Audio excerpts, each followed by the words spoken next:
Di pembelajaran kita kali ini, kita akan membahas tentang praktek pajak penghasilan ya. Pajak penghasilan pasal 21 dan pajak pertambahan nilai. Itu yang menjadi inti dari pembahasan kita. Tapi sebelum pembahasan, kita terbiasa untuk mereview, mengulas kembali atau menambahkan hal-hal yang sudah pernah kita sampaikan tapi belum tuntas.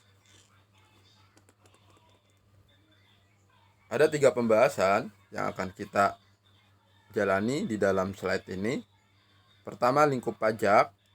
Lingkup pajak di sini nanti kita akan coba mempelajari pengertian pajak secara dasar tuh apa sih pajak. Kemudian pajak beserta pungutan-pungutan lainnya. Tapi pungutan yang dimaksud di sini adalah pungutan resmi, ya. Kemudian pungutan pajak yang kita bahas itu objeknya kita sebut sebagai pajak penghasilan dan pajak pertambahan nilai. Ini sebagai apa sih pajak yang kita pungut ya? Pajak penghasilan dan pajak pertambahan nilai. Sekilas kalau dari namanya pajak penghasilan berarti ini pajak yang dipungut karena ada penerimaan. Penghasilan itu kan bentuk dari penerimaan. Penerimaan karena ada pekerjaan ya, penerimaan karena ada pemberian-pemberian karena setelah menyelesaikan job-job tertentu. Kemudian yang ketiga, pajak pertambahan nilai. Ini pajak yang dikeluarkan karena ada transaksi.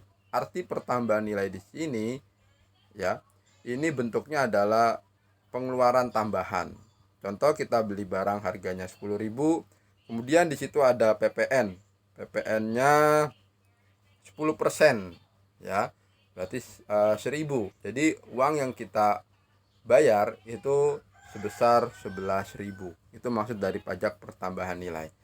Nah, ini dua materi ini khususnya pajak penghasilan dan pajak pertambahan nilai ini sebetulnya disampaikan di materi pertengahan ya. Itu transisi di antara menjelang UAS ya. Menjelang UAS.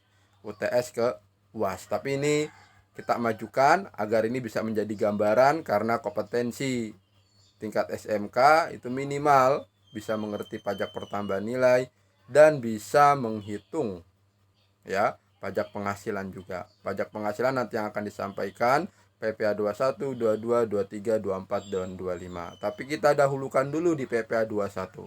Kalau PPh 21 teman-teman mudah mengerti dan memahami, berarti di PPh selanjutnya itu penyesuaiannya lebih gampang.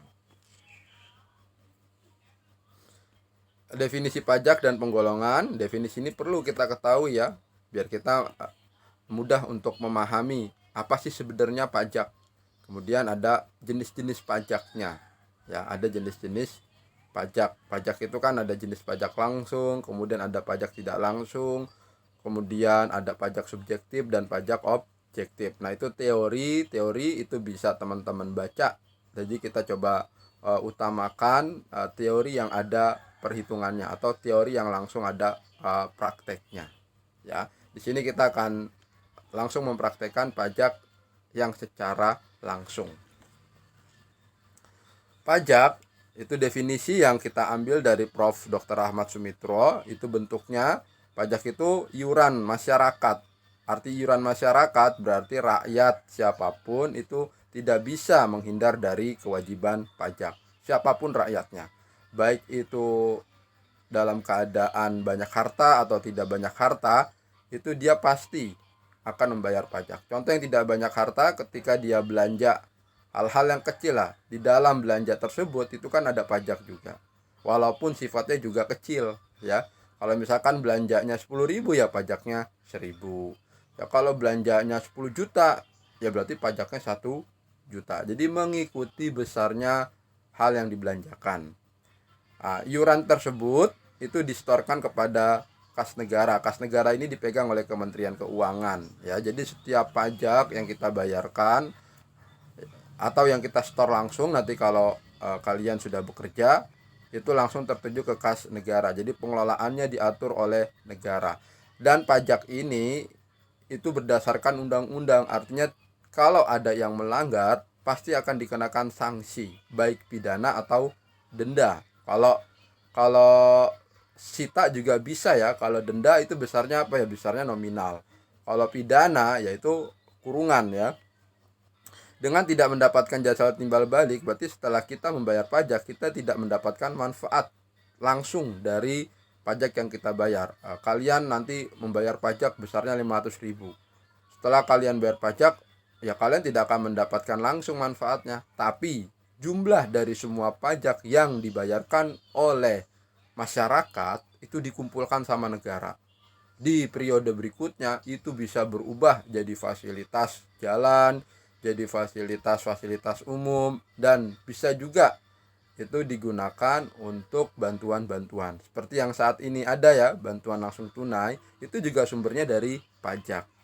Ya, itu arti dari jasa timbal balik. Kalau jasa timbal balik kan kita ngeluarin uang, kemudian kita dapat manfaat. Tapi kalau pajak tidak. Kita ngeluarin uang, nanti manfaatnya disebutnya dikumulatif, dijumlahkan keseluruhan dari orang-orang yang membayarkan pajak. Nah, ini pemahaman ini teman-teman coba dipelajari, disimak. Jadi nanti setiap ada pemahaman-pemahaman pembelajaran yang baru atau materi-materi yang baru dari pelajaran apapun, teman-teman jadi terbiasa. Dan dipakai untuk membayar pengeluaran umum. Pengeluaran umum itu apa aja, Mister? Pengeluaran umum itu banyak. Termaksud membayar gaji pegawai negeri sipil ya. Kemudian membenahi infrastruktur. Kalau sekarang termaksud untuk menyediakan ketersediaan vaksin. Itu juga dibiayai oleh pajak ya. Itu bagian dari pengeluaran umum. Jadi mengikuti eranya ya. Kemudian pajak, retribusi, cukai, biaya masuk, biaya keluaran, dan sumbangan. Ini masing-masing juga ada aturan undang-undangnya ya. Retribusi itu diatur oleh peraturan pemerintah. Misalkan retribusi ini kan pungutan yang kita itu bayar setelah kita mendapatkan manfaat atau memakai fasilitas. Yang umum itu seperti parkir ya. Kita parkir di mall, kita parkir di tempat-tempat umum ya, kita parkir dimanapun yang di situ ada pungutannya, maka itu disebut sebagai retribusi. Itu juga dapat jasa timbal balik sesuai dengan yang kita manfaatkan. Parkir 2 jam ya berarti kendaraan kita mudah-mudahan aman selama 2 jam. Setelah 2 jam baru kita bayar ya. Ada yang sistemnya per jam 2.000, kemudian 1 jam berikutnya 1.000, maksimal 10.000. Nah, kalau misalkan kalian parkir selama seharian penuh, berarti kalian hanya habis kurang lebih 10.000 lah ya. Cukai, biaya masuk, biaya keluaran, dan sumbangan ini pungutan yang sesuai dengan peristiwa atau kejadian. Kejadiannya bagaimana, Mister? Contoh cukai. Kita membayar cukai itu untuk orang-orang dewasa. Nah, cukai ini dikhususkan untuk konsumsi barang-barang yang tidak semua orang. Contoh rokok. Rokok itu kan tidak semua orang mengkonsumsi cukai. Dan dikenakan cukai ketika orang membeli rokok. Kalau belinya tidak rokok gimana, Mister? Ya berarti bukan cukai ya. Cukai itu kan ada yang per batang. Kalau kalian pernah lihat di bungkus rokok, misalkan per batang itu 200. Berarti 200 kalikan jumlah yang ada di dalam bungkus rokok tersebut. Biaya masuk, biaya itu artinya biaya. Masuk itu jadi ketika ada barang impor masuk ke dalam Indonesia ya, maka itu dikenakan biaya tambahan. Begitu juga dengan biaya keluar, itu biaya yang disebabkan karena ada barang dari dalam negeri kemudian keluar dari sebuah negara menuju ke negara lain, atau disebutnya sebagai barang ekspor. Sumbangan. Nah, dasar sumbangan ini adalah sukarela ya. Ini juga pungutan. Apa dampaknya kalau sumbangan ini lebih ke norma sosial? Misalkan ada perusahaan tapi dia enggan membayar sumbangan lingkungan. Nah, itu bisa mengancam keberadaan dari perusahaan tersebut. Walaupun sifatnya sukarela, tapi dampaknya itu sangat berarti buat pihak-pihak yang tidak mau melakukan sumbangan. Sama juga seperti donasi ya. Kalau donasi kan kesukarelaan juga. Berikutnya fungsi pajak. Ini ada fungsi anggaran, fungsi pemerataan, fungsi mengatur, fungsi stabilitas. Setiap aturan atau hal-hal yang dikenakan ke warga negara atau ke masyarakat atau ke siapapun pasti di situ terdapat fungsi. ya, terdapat manfaatnya. Nah, fungsi yang pertama anggaran, bahwa pajak ini kan sebagai salah satu sumber pemasukan negara. Ketika di dalam sebuah negara itu jumlah pajaknya itu besar, maka negara tersebut bisa membuat anggaran. Anggaran itu artinya perencanaan, ya. Perencanaan keuangan. Nanti uang pajak ini buat apa aja agar terkelola dengan baik, ya. Jadi dibuat perencanaan keuangannya dulu. Kemudian pemerataan. Nah, ini dengan adanya pajak nanti akan muncul program-program kesejahteraan yang dikelola oleh negara. Fungsinya untuk apa? Ya, penyeimbang kesejahteraan masyarakat dalam bentuk BLT atau bantuan usaha mikro. Nah, itu juga karena dari adanya pajak. Kalau di daerah-daerah tertentu yang penghasilan pajaknya besar, nah kemungkinan juga bantuannya pun juga besar.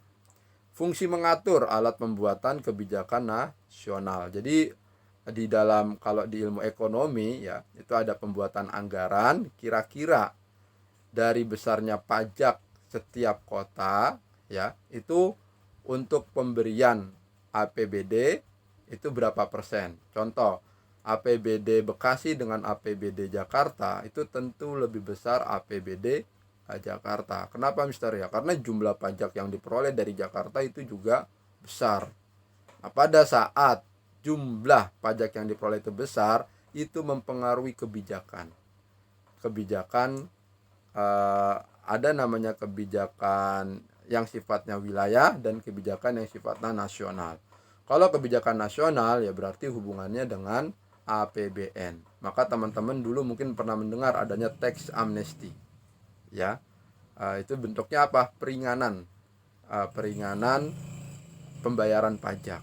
Itu maksudnya juga seperti itu, biar orang-orang yang nunggak pajaknya banyak, jadi dia bisa tetap memenuhi kewajiban membayar pajak, tapi tidak sebesar pajak yang banyaknya itu. Itu menjadi keuntungan buat perusahaan-perusahaan. Kemudian fungsi stabilitas di sini untuk melihat, ya, atau untuk menjaga keutuhan sebuah negara. Keutuhan di sini dalam artian roda-roda perekonomiannya jalan, kemudian ada aktivitas-aktivitas harian jalan. Nah, itu karena ditunjang oleh pajak. Bayangkan ketika sebuah negara tidak bisa menerima pajak atau mengelola pajak, maka semua hal yang kaitannya dengan keperluan umum itu tidak bisa dipenuhi oleh negara. Akibatnya apa? Ya, akibatnya negara tersebut tidak stabil, goyang, ya. Itu bagian dari fungsi-fungsi, dan ini sifatnya hanya sebagai pengetahuan. Pajak penghasilan, kita langsung ke salah satu penggolongan pajak, ya. Nah, di sini ada dua keahlian yang harus teman-teman kuasai sesuai dengan porsinya, ya.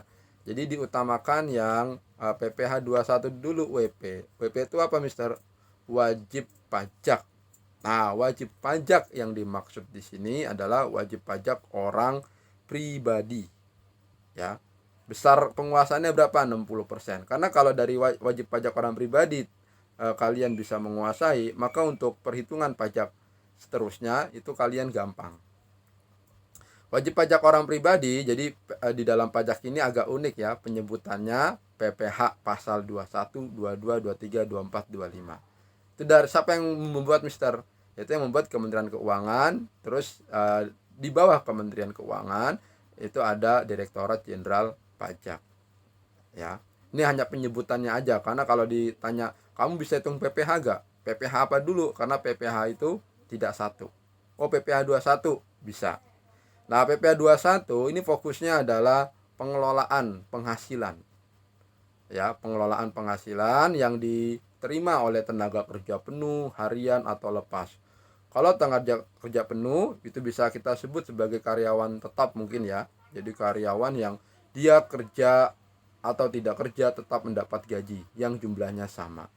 Kalau harian itu berarti sesuai dengan jumlah dia bekerja harinya. Kalau paruh waktu bedanya apa dengan harian? Ya, paruh waktu itu ya bisa seminggu 2 kali atau 3 kali yang sifatnya tidak tetap. Nah, masing-masing dari pekerja tersebut itu kan memperoleh penghasilan.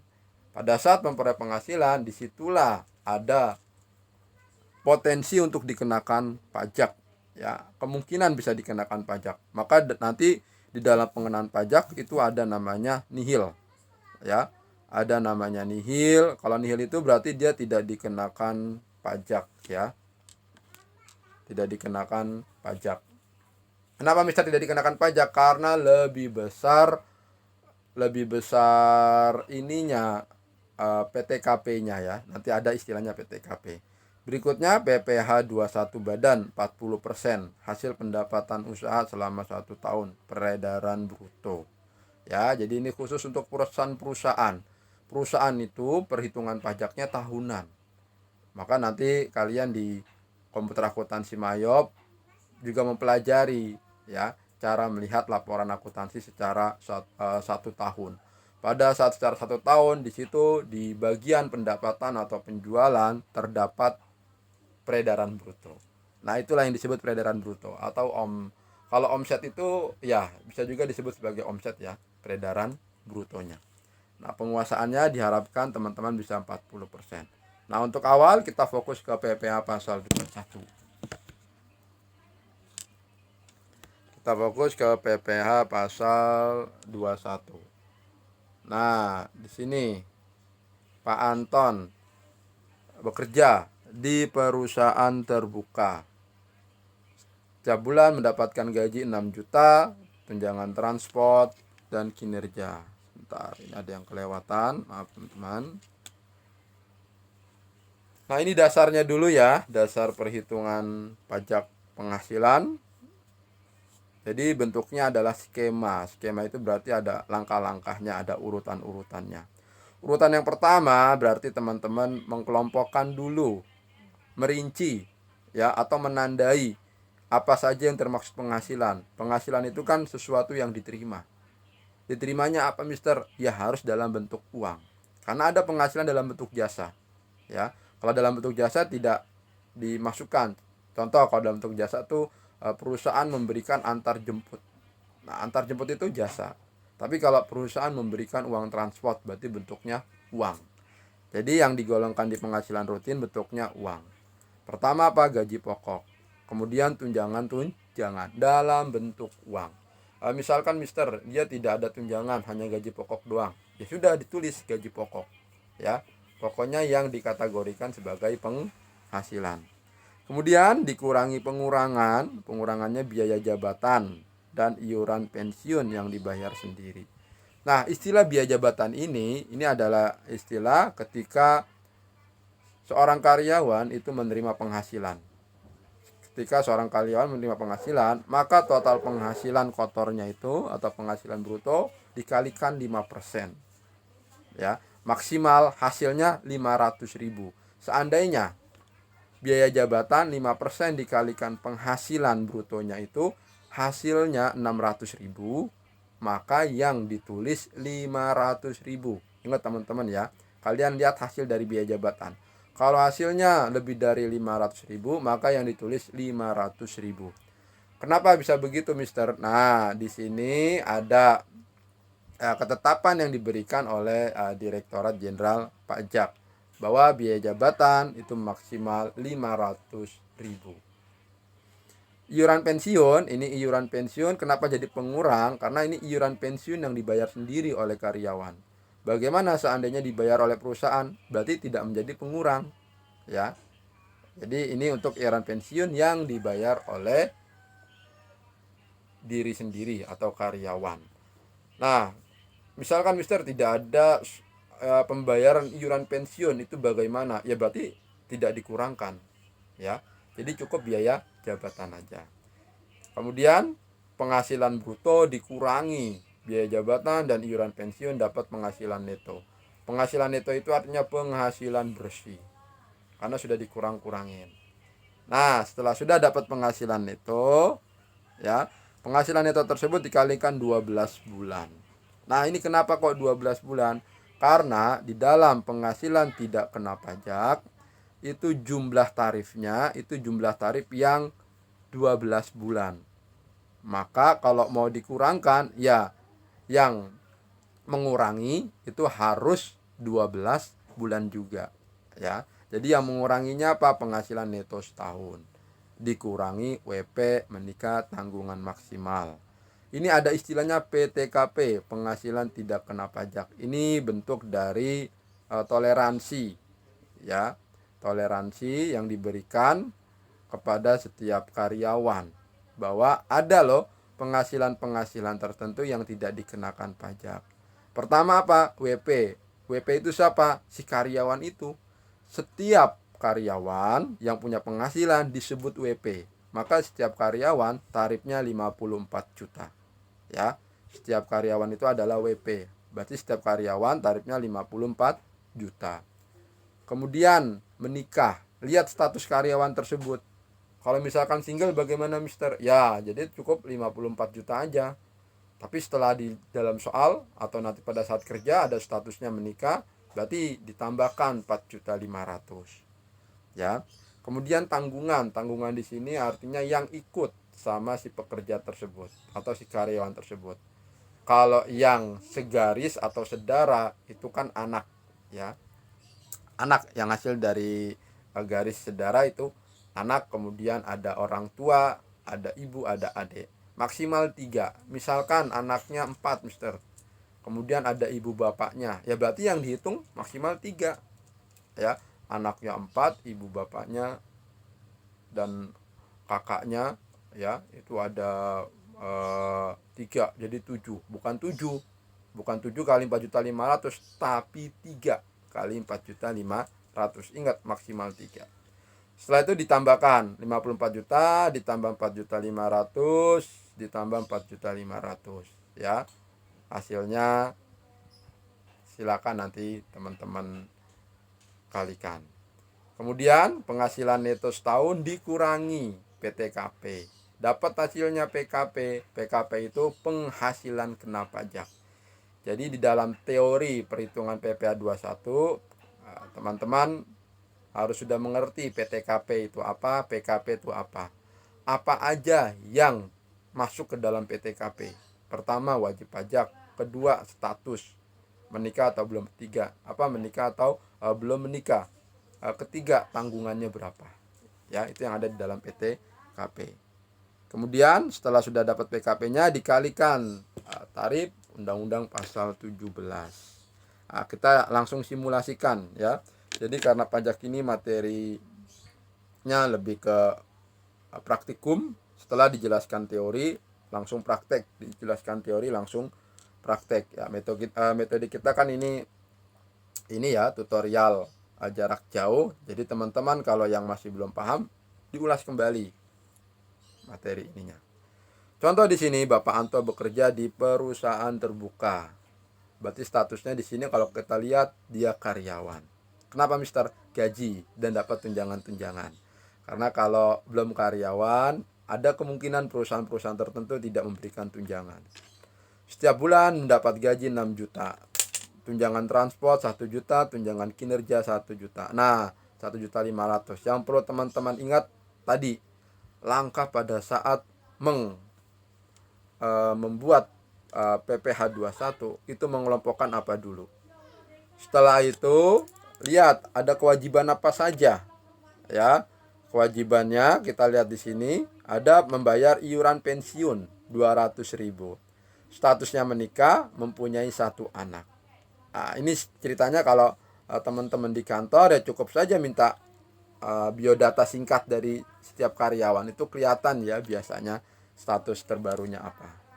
Langsung kita coba. Penyelesaiannya, pertama, teman-teman tentukan dulu apa saja ya penghasilan yang diterima oleh Pak Anto. Setelah itu dijumlahkan semua. Setelah sudah dijumlahkan, hasil penjumlahannya itu disebut sebagai penghasilan bruto. Kenapa penghasilan bruto? Karena belum dikurangi, ya. Setelah udah itu dikurangi biaya jabatan kali penghasilan bruto. Berapa totalnya tadi? Ingat, maksimal 500.000. Arti maksimal 500.000 ketika 5% dikalikan penghasilan bruto, hasilnya lebih dari 500.000, teman-teman tulisnya 500.000. Ya. Kalau misalkan Mister kurang dari 500.000, Berapa yang ditulis? Ya, hasilnya itu.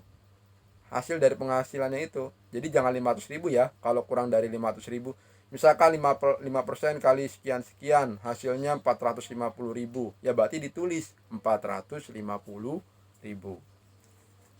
Kemudian iuran pensiun yang dibayar sendiri. Ada gak Pak Anto membayar iuran pensiun? Kalau ada ditulis ya. Penghasilan bruto dikurangi biaya jabatan dan iuran pensiun, itu mendapatkan hasil penghasilan neto sebulan. Ya. Setelah udah dapat penghasilan neto sebulan, teman-teman kalikan 12 bulan. Setelah itu dikelompokkanlah PTKP-nya apa aja. WP, Pak Anto tuh WP bukan? Ayo tadi coba diingat-ingat lagi. Kemudian Pak Anto itu menikah bukan? Berapa tarifnya menikah? Kemudian tanggungan Pak Anto itu siapa? Jadi tanggungan yang dihitung di sini istri tidak termaksud ya. Jadi hanya anak saja ya. Karena istri sudah menjadi bagian dari yang statusnya menikah itu. Ya, jadi di sini hanya anak saja. Anak pokoknya di luar istri tanggungannya ya. Tanggungannya ini di luar istri. Apakah ada anaknya berapa tadi Pak Anto, kemudian ada yang ikut gak dengan Pak Anto? Ya. Setelah itu ditotal. Penghasilan neto sebulan dikurangi PKP, dapat hasilnya sekian-sekian. Nah, Undang-Undang Pasal 17 ini tarifnya sampai 30%, ya. Tapi karena di sini dalam artian biar teman-teman bisa paham secara singkat PPh 21, maka yang saya perkenalkan di sini yang 5% saja. Anggapannya bagaimana? Anggapannya pasti PKP-nya, penghasilan kena pajaknya ini pasti kurang dari 50 juta.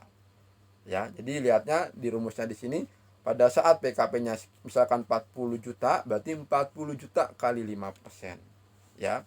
40 juta kali 5%. Dapat itu hasilnya. Ya, PPh pasal 21. Tapi itu baru setahun. Biar sebulan bagaimana Mister? Hasil yang tadi dibagi 12 bulan. Dapat deh hasilnya. Ya, dapat deh hasilnya. Satu bulannya berapa? Nah, itu untuk yang PPh 21. Coba diselesaikan yang ini dulu ya, teman-teman. Jadi saya lebih suka pembelajaran kita setelah sudah dijelaskan skemanya, kemudian dibuat stimulus atau dibuat penjelasan-penjelasan mendasar, teman-teman coba secara mandiri menyelesaikan ini. Nanti di materi selanjutnya tentang PPN, setelah sudah teman-teman buat, kita akan lanjut ke PPN dan akan kita koreksi secara umum. Oke, semoga bermanfaat teman-teman.